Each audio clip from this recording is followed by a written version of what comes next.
Welcome students. Inorganic chemistry की unit molecular orbital theory में हम पढ़ रहे हैं molecular orbital energy level diagram for homonuclear diatomic molecule. आज बात करते हैं ऑक्सीजन मॉलिक्यूल की। ऑक्सीजन एटम का इलेक्ट्रॉनिक विन्यास होता है 1s2 2s2 2p4। दो ऑक्सीजन एटम की कॉम्बिनेशन से संयोग से एक O2 अणु बनता है। एक O2 अणु में 16 इलेक्ट्रॉन्स होते हैं। O2 अणु का विन्यास होता है Kk sigma bonding 2s2 sigma anti bonding 2s2 sigma bonding 2pz2 pi bonding 2px2 is equal to pi bonding 2py2 pi anti bonding 2px1 is equal to pi anti bonding 2py1। Kk 1s ऊर्जा स्तर को इंगित करता है जो बंध बनाने में भाग नहीं लेते हैं।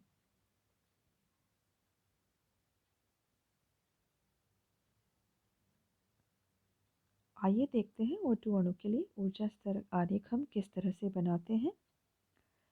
सबसे पहले लेफ्ट और राइट में हम एक एक ऑक्सीजन एटम, इनके एटॉमिक ऑर्बिटल्स AO हमने लिखा है डायग्राम में, नीचे देखिए। तो एक एक ऑक्सीजन एटम हम दोनों तरफ लिखते हैं, एक लेफ्ट में एक राइट में। इनके एटॉमिक ऑर्बिटल्स हम नीचे से ऊपर की ओर बढ़ते हुए क्रम में लिखते हैं। तो 1s2 2s2 और 2p4। तो 1s 2s और 2p एटॉमिक ऑर्बिटल्स बनाकर लेफ्ट और राइट में हम इनमें इलेक्ट्रॉन्स भरते हैं। तो 1s एटॉमिक ऑर्बिटल में 2 इलेक्ट्रॉन दोनों तरफ लिख लिए लेफ्ट और राइट में। 2s एटॉमिक ऑर्बिटल में 2 इलेक्ट्रॉन्स दोनों तरफ लिख लिए लेफ्ट और राइट में। और 2p एटॉमिक ऑर्बिटल्स में 4 इलेक्ट्रॉन दोनों तरफ हमने लिख लिए लेफ्ट और राइट में।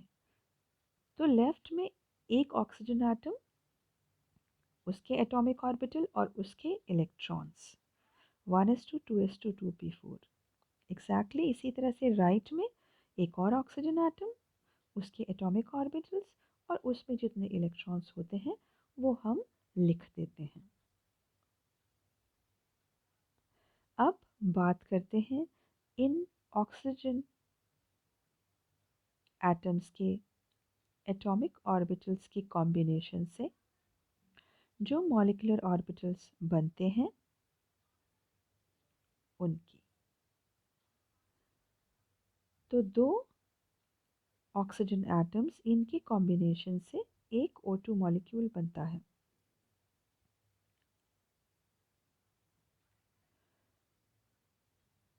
जितने एटॉमिक ऑर्बिटल्स संयोग करते हैं उतने ही मॉलिक्यूलर ऑर्बिटल्स बनते हैं। चलिए नीचे से शुरू करते हैं। 1s बंध बनाने में भाग नहीं लेते हैं। 2s एटॉमिक ऑर्बिटल्स, इनके कॉम्बिनेशन से दो मॉलिक्यूलर ऑर्बिटल बनेंगे, एक सिग्मा बॉन्डिंग 2s, दूसरा सिग्मा एंटी बॉन्डिंग 2s।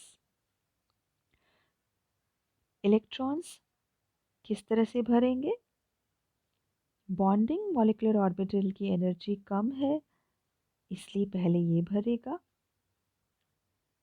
तो दो इलेक्ट्रॉन्स बॉन्डिंग मॉलिक्यूलर ऑर्बिटल में भरते हैं।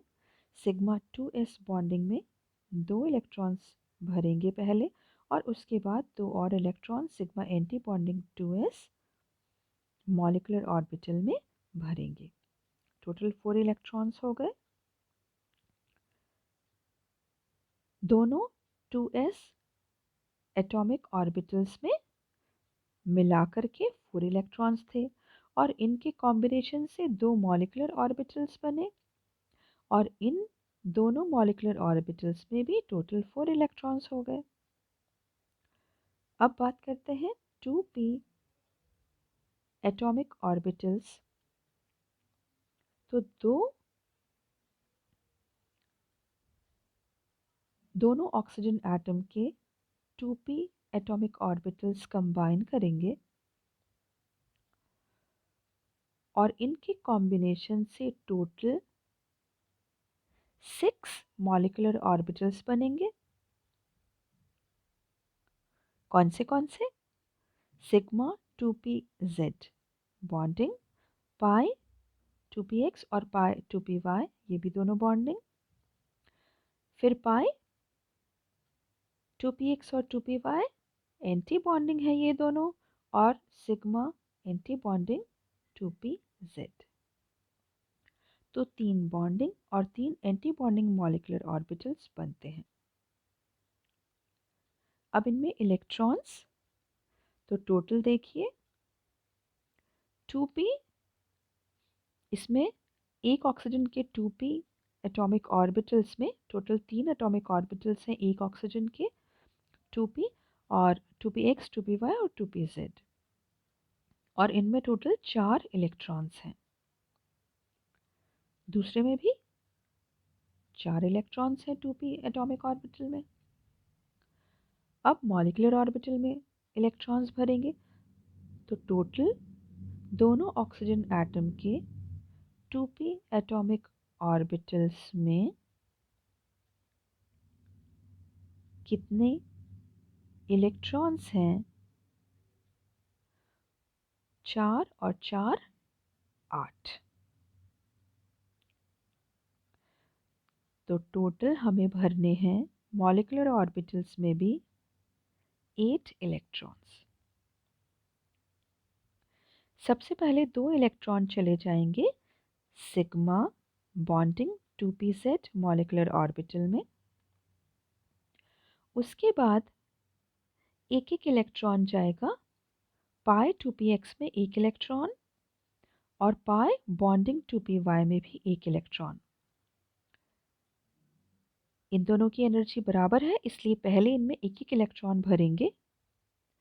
उसके बाद एक इलेक्ट्रॉन पाई 2px और पाई 2py बॉन्डिंग मॉलिक्यूलर ऑर्बिटल में और भरेंगे, तो ये दोनों पेयर्ड हो जाएंगे। पाई 2px में भी 2 हो जाएंगे, पाई 2py में भी 2 हो जाएंगे, ये दोनों बॉन्डिंग है।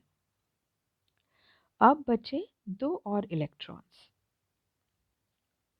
तो एक इलेक्ट्रॉन जाएगा pi anti bonding 2px molecular orbital में, और दूसरा इलेक्ट्रॉन भी जाएगा pi anti bonding 2py molecular orbital में।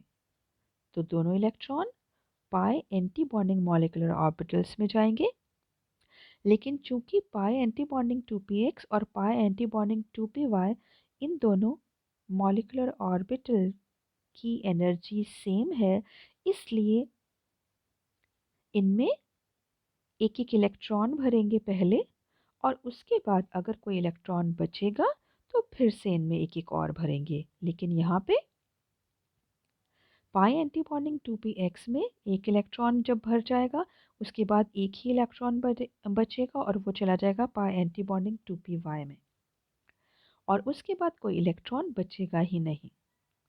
तो पाई एंटी बॉन्डिंग 2px और पाई एंटी बॉन्डिंग 2py में दोनों में एक इलेक्ट्रॉन ही रहेंगे, और ये दोनों इलेक्ट्रॉन्स अनपेयर्ड ही रहेंगे, इनकी पेयरिंग नहीं होती। ठीक है, तो ये अनपेयर्ड इलेक्ट्रॉन्स रहेंगे यहाँ पे 2। अब बात करते हैं हम इसके बॉन्ड ऑर्डर की। तो बॉन्ड ऑर्डर बराबर हमें पता है Nb minus Na upon 2, number of electron in bonding molecular orbital minus number of electron in anti bonding molecular orbital upon 2। तो यहाँ पे है बॉन्डिंग में 8 इलेक्ट्रॉन्स हैं, एंटी बॉन्डिंग में 4 हैं, तो 8 minus 4 upon 2 is equal to 2, मतलब यहाँ डबल बॉन्ड होगा, ओ डबल बॉन्ड ओ, और एक बॉन्ड सिग्मा होगा और दूसरा बॉन्ड पाई होगा। अब इसमें एक बार काउंट कर लीजिए जरा, बॉन्डिंग मॉलिक्यूलर ऑर्बिटल में कितने इलेक्ट्रॉन्स हैं देखते हैं जरा। सिग्मा बॉन्डिंग 2s में 2 इलेक्ट्रॉन, सिग्मा बॉन्डिंग 2pz में 2 इलेक्ट्रॉन, पाई बॉन्डिंग 2px में 2 electron, pi bonding 2p y में 2 इलेक्ट्रॉन, टोटल हो गए 8 इलेक्ट्रॉन्स। अब देखते हैं एंटी बॉन्डिंग मॉलिक्यूलर ऑर्बिटल्स में। Sigma anti bonding 2s molecular orbital में 2 electron, pi anti bonding 2px में 1 electron, pi anti bonding 2py में भी 1 इलेक्ट्रॉन, तो टोटल हो गए 4। तो 8 minus 4 upon 2 is equal to 2। ठीक है, इस तरह से हम आसानी से बॉन्ड ऑर्डर निकाल सकते हैं। अब बात करते हैं इसकी मैग्नेटिक प्रॉपर्टी की। O2 अणु में 2 अयुग्मित इलेक्ट्रॉन हैं। देखते हैं जरा कहाँ पे है 2 अयुग्मित इलेक्ट्रॉन। एक है pi anti bonding 2p x molecular orbital में और दूसरा है pi anti bonding 2p y molecular orbital में। ठीक है, O2 अणु की बात कर रहे हैं हम, इसलिए बीच में ही देखिएगा जहाँ पे MO लिखा है उसके ऊपर।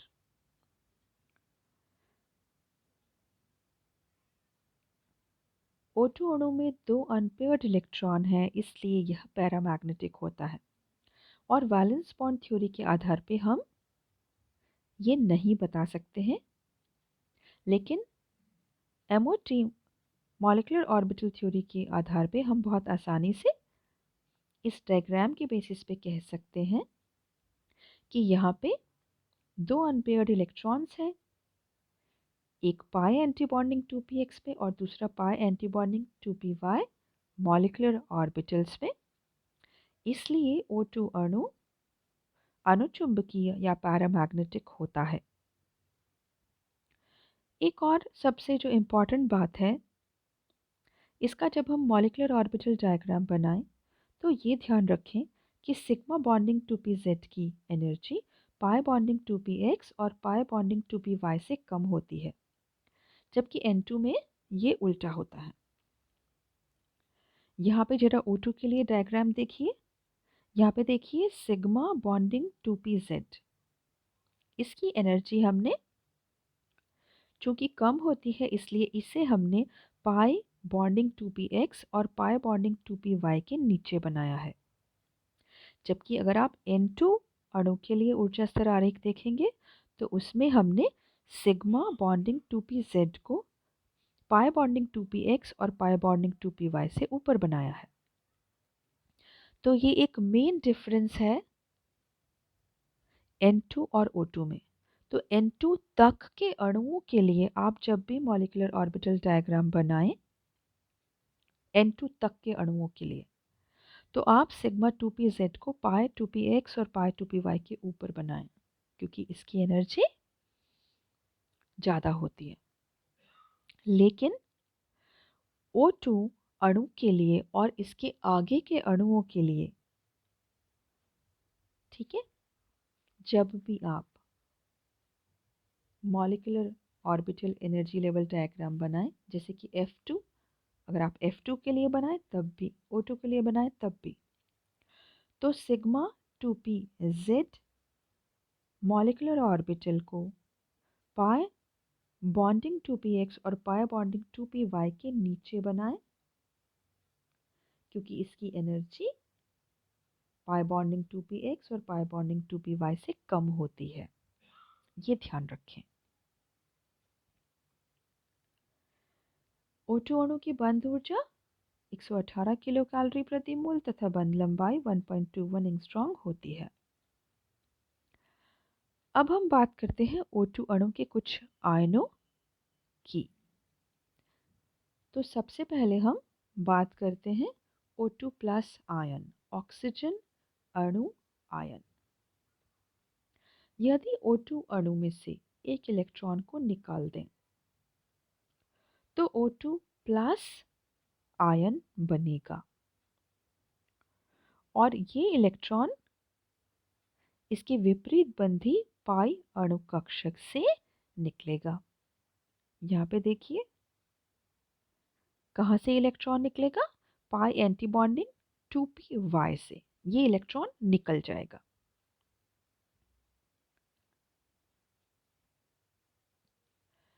O2 प्लस का बॉन्ड ऑर्डर होगा Nb माइनस Na/2। तो बॉन्डिंग में तो टोटल 8 इलेक्ट्रॉन्स हैं। ठीक है, बॉन्डिंग में आप काउंट कीजिए, टोटल 8 इलेक्ट्रॉन्स ही रहेंगे क्योंकि बॉन्डिंग में कोई फ़र्क नहीं पड़ा। लेकिन एंटी बॉन्डिंग में एक इलेक्ट्रॉन कम हो जाएगा क्योंकि जो इलेक्ट्रॉन निकला है वो pi anti bonding 2p molecular orbital से निकला है। तो यहाँ पे हम लिख देंगे 8 माइनस 3 अपॉन 2 बराबर 2.5। तो O2 प्लस आयन का बॉन्ड ऑर्डर होता है 2.5 और इसका इलेक्ट्रॉनिक कॉन्फ़िगरेशन O2 प्लस का Kk sigma 2s2 sigma anti bonding 2s2 sigma 2pz2 pi 2px2 is equal to pi 2py2 और pi एंटी बॉन्डिंग 2px1।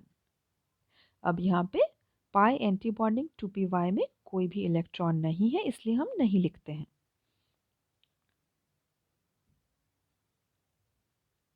जब हम किसी भी अणु का इलेक्ट्रॉनिक कॉन्फ़िगरेशन लिखें तो आप इस डायग्राम से आसानी से नीचे से ऊपर कितने इलेक्ट्रॉन्स हैं किस मॉलिक्यूलर ऑर्बिटल में उन्हें देख करके आसानी से लिख सकते हैं।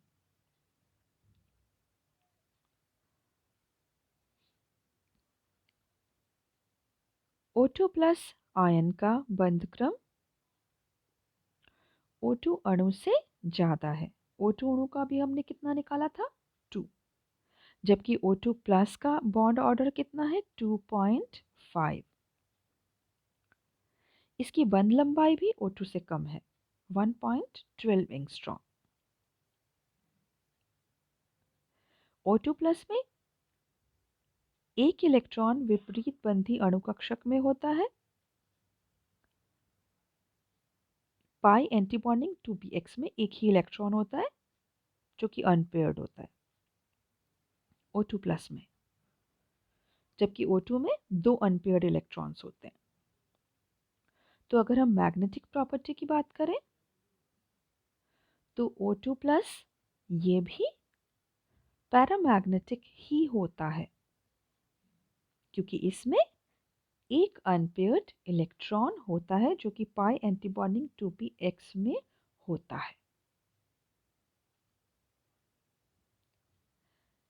लेकिन चूंकि O2 प्लस का बॉन्ड ऑर्डर ज़्यादा होता है 2.5 जबकि O2 का 2 ही होता है, इसलिए O2 की अपेक्षा O2 प्लस का स्थायित्व अधिक होता है।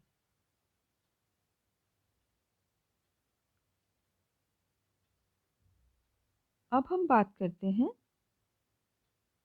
Super oxide ion O2 minus ion की। O2 अणु में जब एक इलेक्ट्रॉन जुड़ जाता है तो O2 माइनस आयन बन जाता है। तो O2 माइनस आयन इसका बॉन्ड ऑर्डर कितना होगा Nb माइनस Na/2।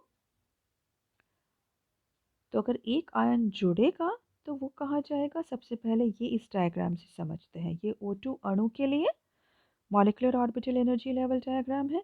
अब O2 minus super oxide ion, इसमें एक और इलेक्ट्रॉन जुड़ जाएगा। तो जो इलेक्ट्रॉन जुड़ेगा वो कहाँ जाएगा, पाई एंटी बॉन्डिंग 2px में। तो यहाँ पे O2 माइनस आयन में pi anti bonding 2px molecular orbital में 2 इलेक्ट्रॉन्स हो जाएंगे। तो इसका बॉन्ड ऑर्डर हो जाएगा 8 minus 5/2 which is equal to 1.5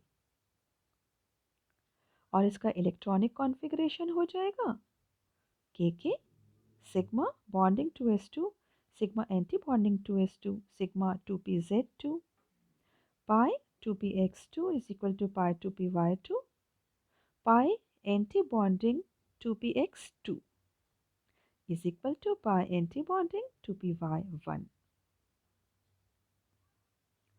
तो सिर्फ हमें ये बात ध्यान में रखनी है कि जो एक इलेक्ट्रॉन जुड़ेगा वो कौन से मॉलिक्यूलर ऑर्बिटल में जाएगा। तो यहाँ पे जो एक इलेक्ट्रॉन जुड़ेगा वो चला जाएगा pi anti bonding 2px molecular orbital में। O2 अणु की अपेक्षा O2 माइनस की बंध लंबाई 1.35 एंगस्ट्रॉम है, अधिक है। इसका बंध क्रम बॉन्ड ऑर्डर कम है क्योंकि ऑक्सीजन का कितना था 2, जबकि इसका कितना है O2 माइनस आयन का 1.5। अब इसके विपरीत बंधी अणु कक्षक में इलेक्ट्रॉन की संख्या ज़्यादा है, एक इलेक्ट्रॉन ज़्यादा है O2 से, इसलिए इसकी स्टेबिलिटी स्थायित्व O2 से कम है। इसकी बंध ऊर्जा 94.41 किलो कैलोरी पर मोल होती है और यह अनुचुंबकीय होता है। अनुचुंबकीय मतलब पैरामैग्नेटिक। क्यों होता है पैरामैग्नेटिक? क्योंकि इसमें भी एक अनपेयर्ड इलेक्ट्रॉन है और वो किस में है? Pi anti bonding 2py molecular orbital में। इसमें एक अनपेयर्ड इलेक्ट्रॉन किस में होगा? Pi anti bonding 2py molecular orbital में। नेक्स्ट लास्ट अब हम बात करते हैं पेरोक्साइड आयन की। O2 2 minus ion. O2 minus में एक इलेक्ट्रॉन के जुड़ने पर O2 2 माइनस बनता है, या हम ये कहें O2 में 2 इलेक्ट्रॉन जोड़ दें तो भी O2 2 माइनस बनता है। O2 2 माइनस का बॉन्ड ऑर्डर कितना है? Same formula Nb minus Na/2 करते हैं, 8 माइनस 6/2। अब इसमें 2 इलेक्ट्रॉन और जोड़ने हैं हमें। ऑक्सीजन मॉलिक्यूल में 2 और इलेक्ट्रॉन जोड़ने हैं। अब 2 इलेक्ट्रॉन कहाँ पे जुड़ेंगे? इसके इस मॉलिक्यूलर ऑर्बिटल डायग्राम से समझते हैं। 2 इलेक्ट्रॉन कहाँ जुड़ेंगे? एक और इलेक्ट्रॉन जाएगा पहले पाई एंटी बॉन्डिंग 2px में, तो यहाँ पे भी 2 इलेक्ट्रॉन हो जाएंगे, और एक और इलेक्ट्रॉन चला जाएगा pi anti bonding 2py molecular orbital में, तो यहाँ पे भी 2 हो जाएंगे।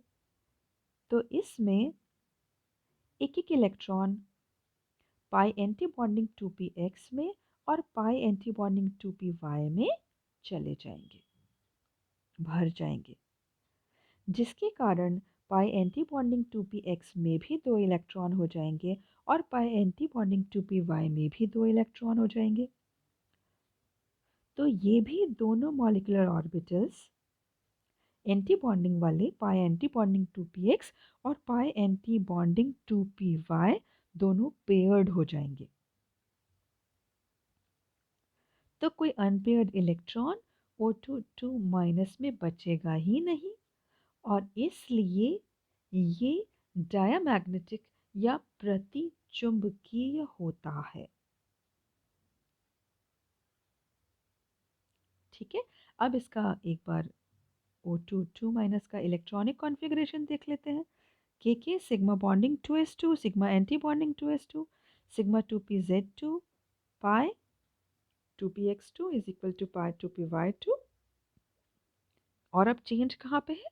एंटी बॉन्डिंग मॉलिक्यूलर ऑर्बिटल्स में, तो pi anti bonding 2px2 is equal to pi anti bonding 2py2।